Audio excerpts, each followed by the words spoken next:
कि अपने इस यूट्यूब चैनल में। सबको वेरी वेरी गुड मॉर्निंग। आज हम फिर से कंटिन्यू करने जा रहे हैं एनसीईआरटी क्लास 6th से लेकर क्लास +2 के जो क्वेश्चन आंसर की सीरीज मैंने चलाई है विद एक्सप्लेनेशन। जो यूपीएससी पीसीएस और ऑल इंडिया गवर्नमेंट एग्ज़ाम जितने भी एग्ज़ाम होते हैं हर एक स्टेट की इंडिया की, उनके लिए इम्पॉर्टेंट है। तो आज है लेक्चर नंबर 9। अगर वीडियो इन्फॉर्मेटिव लगी हो तो इन्फॉर्मेटिव तो लगनी है, क्योंकि इसमें से 90-80% क्वेश्चन जो है मतलब एनसीईआरटी बेस्ड ही आते। तो मैंने पेज बाय पेज, ठीक है, line by line, book by book इसे कवर किया है। हिस्ट्री हो गया, जैसे पॉलिटी हो गया, मतलब सारी बुक्स एनसीईआरटी की मैं कंप्लीट करूँगा। अगर आपने एनसीईआरटी पढ़ी भी है तो आप देख सकते हो कि आपके क्वेश्चन बन रहे हैं कि नहीं बन रहे। तो चलिए, लेक्चर नंबर 9 का जो लेसन नंबर 3 है ये पीछे से कंटिन्यू चला आ रहा है। जैसे लेसन 1, लेसन 2, ये लेसन 3 है जो हिस्ट्री है 7th क्लास की उसका। तो लेसन नंबर 3 है दिल्ली के सुल्तान। तो क्वेश्चन नंबर 501 है, दिल्ली महत्वपूर्ण नगर कब बना था? इसका उत्तर है 12वीं शताब्दी में दिल्ली महत्वपूर्ण नगर बना था। अगला क्वेश्चन है, दिल्ली वाणिज्यिक केंद्र बना। यह बना था तोमर और चौहानों के समय में। दिल्ली वाणिज्यिक मतलब इकोनॉमिक, जिसे हम कहते हैं इकोनॉमिक सेंटर का बना था। वाणिज्य केंद्र दिल्ली बना था, ये तोमर और चौहानों के समय में बना था। अगला टॉपिक है दिल्ली के शासक।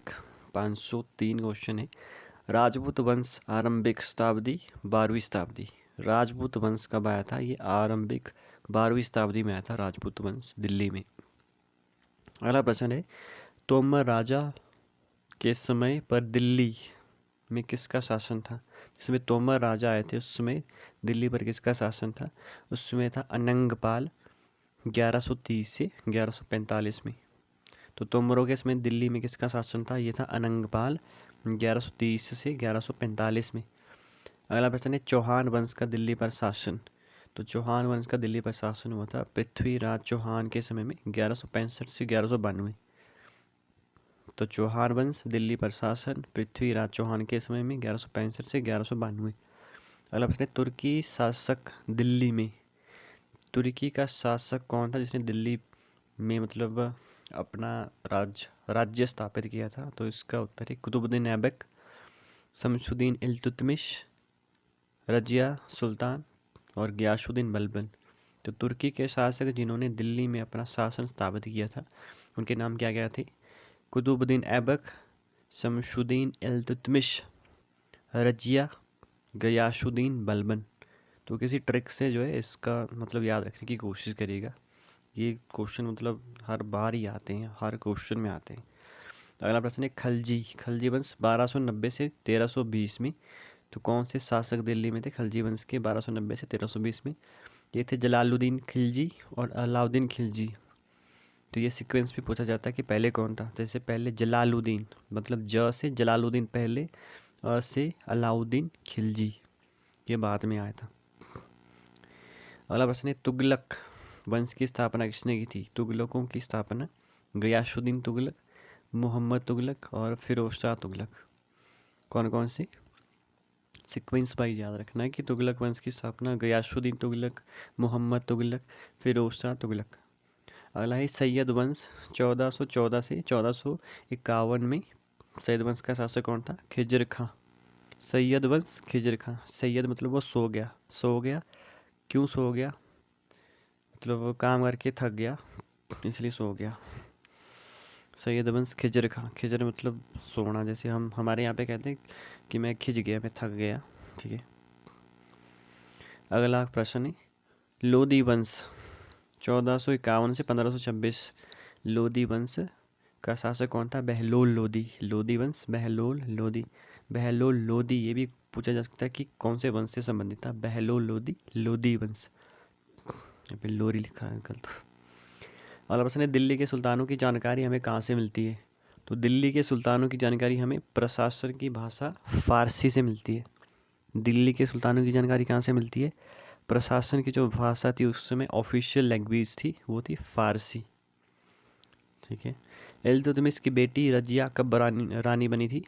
1236 में। तो रजिया कब जो है रानी बनी थी? 1236 में। अगला प्रश्न है, किस इतिहासकार के अनुसार रजिया रानी बनी थी? मिन्हाज ए सिराज। तो किसने कहा था कि रजिया रानी बनी थी? ये कहा था मिन्हाज ए सिराज। ये क्वेश्चन भी कई बार पूछा जाता है। अगला प्रश्न है, आंध्र प्रदेश की रानी कौन थी? आंध्र प्रदेश की रानी थी रुद्रमा देवी। उनका व्यवहार रजिया के विपरीत था। वह अभिलेखों में अपना नाम पुरुषों जैसा बताया था। मतलब ये अपने आप को पुरुषों जैसा बताना चाहती थी, ये आंध्र प्रदेश की रुद्रमा देवी जी। अगला प्रश्न है, कश्मीर की रानी का नाम क्या था? दिद्दा। कश्मीर की रानी का नाम था दिद्दा। अगला प्रश्न है, 13वीं शताब्दी में दिल्ली में गैरीसन शहर की विशेषता। दिल्ली के गैरीसन शहर की 13वीं शताब्दी में क्या विशेषता थी? इसमें जो है, इसका उत्तर है, इसमें किले बंद बसाव थे जहाँ सैनिक रहते थे। गैरीसन शहर मतलब फेमस किस लिए था? ये क्वेश्चन भी आया है, क्वेश्चन में मैंने खुद पेश किया है। तो गैरीसन जो है, जो जहाँ पे सैनिक रहते थे, सैनिकों के रहने की जगह जहाँ पे बनाई जाती थी उसे गैरीसन कहते थे। तो गैरीसन का संस्थापक कौन था? इसका उत्तर है गयासुद्दीन बलबन। गैरीसन का संस्थापक गयासुद्दीन बलबन। गयासुद्दीन बलबन ने क्या बनाया था? गैरीसन शहर का संस्थापक। गैरीसन शहर का विस्तार किसने किया था? अलाउद्दीन खिलजी और मोहम्मद तुगलक। ऊपर है संस्थापक कौन था और नीचे है विस्तार किसने किया था गैरीसन शहर का। तो ये भी कन्फ्यूजन हो सकता है। विस्तार किया था अलाउद्दीन खिलजी और मोहम्मद तुगलक। अगला प्रश्न है, 12वीं शताब्दी में बनी कुव्वत अल इस्लाम मस्जिद का अन्य नाम क्या था? कुव्वत अल इस्लाम कब बनी थी? 12वीं शताब्दी में। और इसका नाम क्या था? इसे देहली ए कोहना भी कहते थे। देहली ए कोहना। कुव्वत अल इस्लाम को देहली ए कोहना भी कहते थे, मस्जिद थी ये।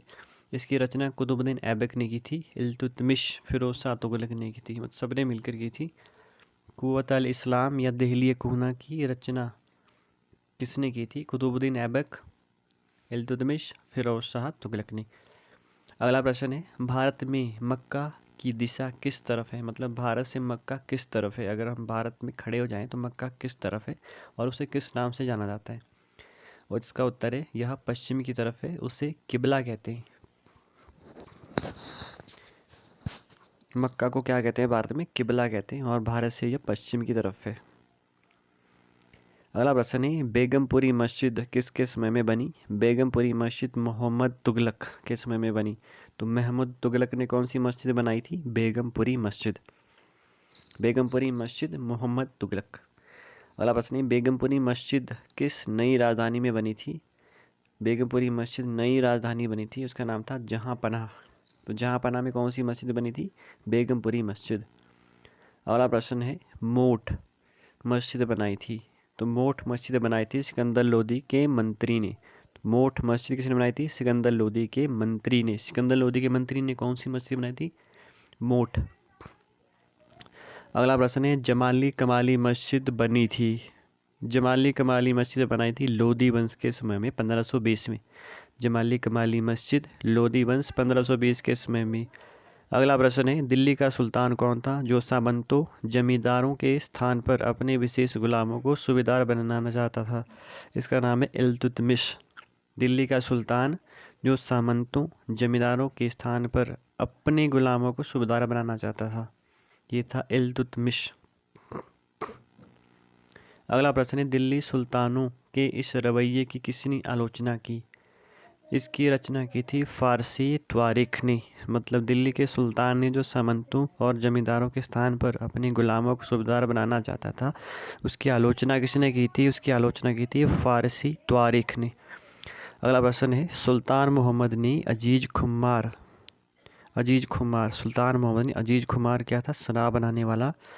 और फिरोज हज्जाम व मन का तबाख। फिरोज हज्जाम व मन का तबाख नाई पीरा व लड्डा माली। पीरा व लड्डा माली को ऊंचे पदों पर बैठाया। किसने इसकी आलोचना की थी? जियाउद्दीन बर्नी। जियाउद्दीन बर्नी। तो ये क्वेश्चन भी आ सकता है कि अजीज खुमार शराब बनाने वालों को किसने जो है ऊंचे पदों पर बैठाया था? ये सुल्तान मोहम्मद। ऐसा भी आ सकता है कि फिरोज हज्जाम व मन का तबाख। फिरोज हज्जाम व मन का तबाख नाई को किस दिल्ली के सुल्तान ने जो है ऊंचे पदों पर बैठाया? उसका नाम था सुल्तान मोहम्मद। पीरा व लड्ढा जैसे मालियों को ऊंचे पदों पर बैठाया था। किसने बैठाया था? सुल्तान मोहम्मद ने।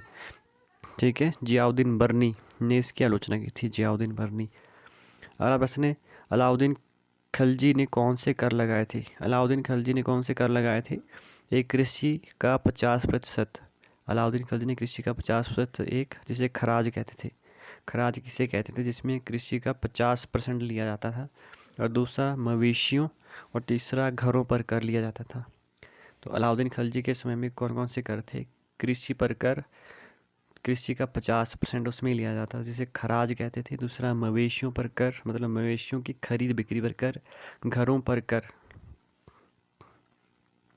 अगला प्रश्न है, अफ्रीकी देश मोरक्को से 14वीं शताब्दी में भारत आया था, कौन आया था? अफ्रीकी देश मोरक्को से 14वीं शताब्दी में भारत आया था, इब्न बतूता। इब्न बतूता कहाँ से आया था?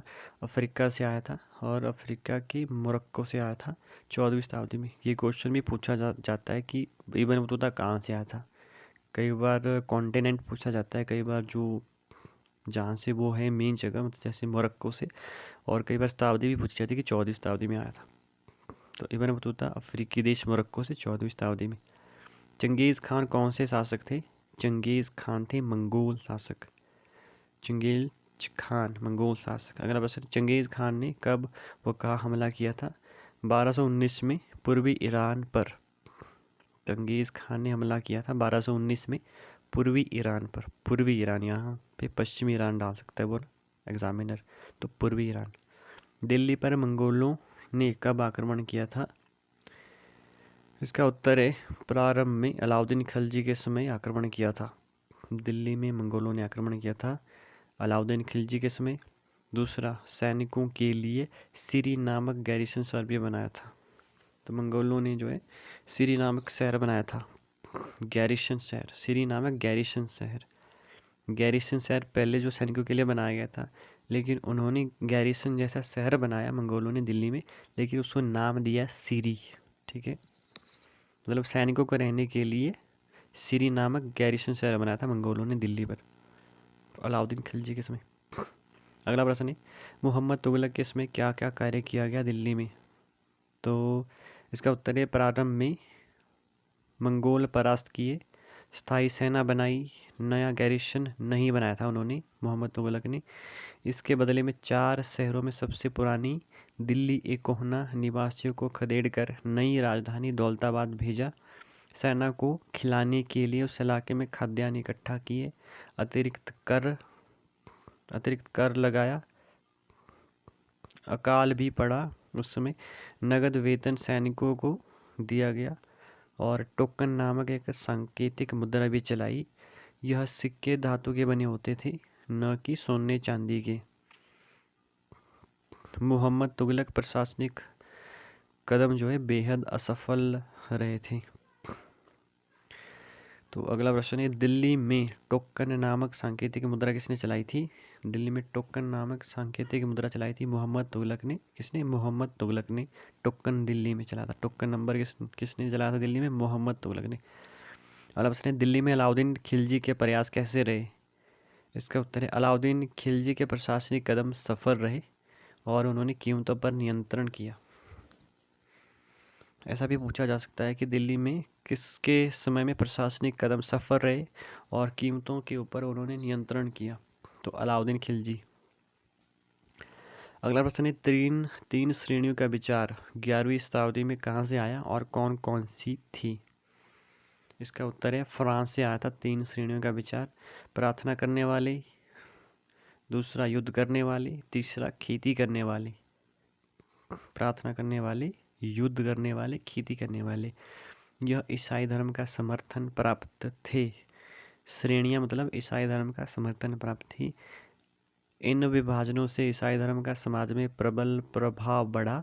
इन योजनाओं को नाइट कहा जाता था। इन योजनाओं को नाइट कहा जाता था। नाइटों को मुसलमानों के खिलाफ युद्ध के लिए भेजा, जिन्होंने यरूशलेम पर अधिकार किया था। तो श्रेणियाँ याद रखनी, 3 श्रेणियाँ 11वीं शताब्दी में फ्रांस से आई थी। अगला प्रश्न है, इन नाइट सैनिक अभियानों की श्रृंखला को क्या कहते हैं? इसे कहते हैं क्रूसेड। इन नाइट सैनिक अभियानों की श्रृंखला को क्या कहते हैं? क्रूसेड। अगला लेसन नंबर 4 है मुगल साम्राज्य। प्रश्न है, प्रथम मुगल शासक कौन था? तो ये था बाबर, 1526 से 1531 में। अगला प्रश्न है 1494 में फरगना पर अधिकार प्राप्त किसने किया था? 1494 में फरगना पर अधिकार प्राप्त किसने किया था? ये बाबर ने किया था 12 वर्ष की उम्र में। क्वेश्चन सीधा पूछा जा सकता है कि फरगना पर अधिकार किसने किया था? बाबर ने, और 12 वर्ष की उम्र उसकी थी। प्रश्न है उज्बेकों के आक्रमण के कारण अपनी गद्दी किसने छोड़ी थी और भटकने के बाद 1504 में काबुल पर कब्जा किया था? तो बाबर ने। उज्बेकों के आक्रमण के कारण अपनी गद्दी किसने छोड़ी थी और भटकने के बाद 1504 में काबुल पर अधिकार किया था? ये बाबर ने। अगला प्रश्न है 1526 में पानीपत के प्रथम युद्ध में दिल्ली के सुल्तान इब्राहिम लोदी को किसने हराया था? तो इसका उत्तर है बाबर ने। दिल्ली और आगरा पर कब्जा भी किया था इस युद्ध के बाद, दिल्ली और आगरा पर। अगला प्रश्न है 16वीं शताब्दी में पहली बार बाबर ने किसका इस्तेमाल किया था? तोफ और गोलीबारी का मुगल सम्राट बाबर ने। तो एक बार ये क्वेश्चन आया था कि दिल्ली के किस सुल्तान ने 16वीं शताब्दी में तोफ और गोलीबारी का मतलब पहली बार इस्तेमाल किया था? तो मैं खुद कंफ्यूज हो गया था इसमें कि क्या है। तो बाबर ने किया था सबसे पहले तोफ और गोलीबारी का इस्तेमाल 16वीं शताब्दी में। अगला प्रश्न है 1526 किसके लिए विख्यात है? बाबर ने 1526 में पानीपत के प्रथम युद्ध में दिल्ली के सुल्तान इब्राहिम लोदी व अफगान समर्थकों को हराया था। तो 1526 में बाबर ने किन किन को हराया था? एक था दिल्ली का सुल्तान इब्राहिम लोदी और उसके साथ ही अफगान समर्थकों को भी हराया था। ये कंटेंट में मतलब मेरे हिसाब से कहीं नहीं मिलेगा, अफगान समर्थक भी साथ में थे। 1527 में खानवा के युद्ध में बाबर ने किसे हराया था? तो इसका उत्तर है राणा सांगा और राजपूत को हराया था। ठीक है। 1528 में चंदेरी युद्ध में हराया था बाबर ने। 1528 में चंदेरी युद्ध में किसे हराया था? बाबर ने चंदेरी के राजपूतों को हराया था। अगर आपने ये 3 युद्ध याद रखने तो एक ट्रिक जैसे मैंने बनाई है। तो 1526 का युद्ध कौन सा युद्ध हुआ था? पानीपत का युद्ध। तो 1526 में पानी, और 1527 में पानी को मैंने क्या किया? पानी को मैंने खाया, मतलब पानी को खाया किस में? चांदी के बर्तन में। पानी को खाया किस में? खाया चांदी के बर्तन में। पानी को खाया, पानी से मतलब पानीपत, खाया मतलब खानवा। किसकी थाल में खाया पानी को? चांदी की थाल में, मतलब चंदेरी का युद्ध। तो 4-5 बार प्रैक्टिस कर लेना, मतलब पूरी ज़िंदगी आप नहीं भूल पाओगे। ये क्वेश्चन हर मतलब बनते ही बनते हैं, हर जगह पूछे जाते हैं कि पानीपत का युद्ध कब हुआ था। ठीक है। खानवा का युद्ध कब हुआ था? 1527 में। चंदेरी चांदी की थाल 1528 में। तो इस तरीके से ट्रिक बना के याद रखना है। अगला प्रश्न है हुमायूं का शासन काल कब से कब तक था? 1530 से 1540, 1555 से 1556। मतलब 2 बार हुमायूं का शासनकाल 2 बार हुआ था, 1530 से 1540, उसके बाद 1555 से 1556। हुमायूं के भाई का नाम क्या था? मिर्जा कामरान। हुमायूं के भाई का नाम मिर्जा कामरान था। ये भी पूछा जा सकता है कि मिर्जा कामरान किसका भाई था? कंफ्यूज हो जाओगे आप कि मिर्जा कामरान हुमायूं के भाई का नाम था। अगला प्रश्न है हुमायूं के भाई मिर्जा कामरान की अपेक्षा के कारण हुमायूं का कौन सा युद्ध फीका हो गया? अफगान युद्ध। हुमायूं के भाई मिर्जा कामरान की अपेक्षा के कारण हुमायूं का कौन सा युद्ध फीका हो गया? अफगान का युद्ध। अगला प्रश्न है 1539 में चौसा के युद्ध और 1540 में कन्नौज युद्ध में शेर खान ने किसको हराया था? 1539 में चौसा का युद्ध और 1540 में कन्नौज के युद्ध में शेर खान ने किसे हराया था? शेर खान ने हुमायूं को हराया था और ईरान की ओर भागने को मजबूर किया था। अगला प्रश्न है किसने ईरान में सफाविद शाह की मदद ली और पुनः 1555 और 1556 में दिल्ली पर अधिकार कर लिया? तो हुमायूं ने ईरान में सफाविद शाह की मदद ली और पुनः जो है उसने दिल्ली में अधिकार कर लिया और दिल्ली में ही दुर्घटना में जो है हुमायूं की मृत्यु हो गई। अगला प्रश्न है 550 चौसा का युद्ध कब हुआ था? चौसा का युद्ध 1539 में हुआ था और कन्नौज का युद्ध 1540 में हुआ था। चौसा का 1539 में और कन्नौज का युद्ध 1540 में। इसमें शेर खान ने किसे हराया था? हुमायूं को हराया था। हुमायूं और शेर खान के बीच में चौसा का युद्ध और कन्नौज का युद्ध 1539 और 1540 में हुए थे। तो आज के सेशन में इतना ही। सो कैसी लगी वीडियो इसके बारे में कमेंट जरूर करिएगा। अगर अच्छी लगी हो तो यार सब्सक्राइब कर देना, लाइक कर देना, कमेंट कर देना, शेयर कर देना अपने दोस्तों के साथ। अगर आपने एनसीईआरटी पढ़ी तो आप देखो भाई कितने क्वेश्चन आपके बन रहे हैं और आपको अपनी कमियां पता चल जाएगी कि किन किन चीज़ों के ऊपर आपको फोकस करना है। ठीक है। सो मेरा खुद का एक्सपीरियंस है 5-6-7 सालों का, 7-8 सालों का। तो इसी तरीके की इन्फॉर्मेटिव वीडियो के लिए मेरा चैनल सब्सक्राइब करिए। आपका दिन मंगलमय हो। जय हिंद, जय भारत, भारत माता की जय। और आप जल्दी से जल्दी सक्सेस हो जाए, यही मेरी कामना है। Thank you very much.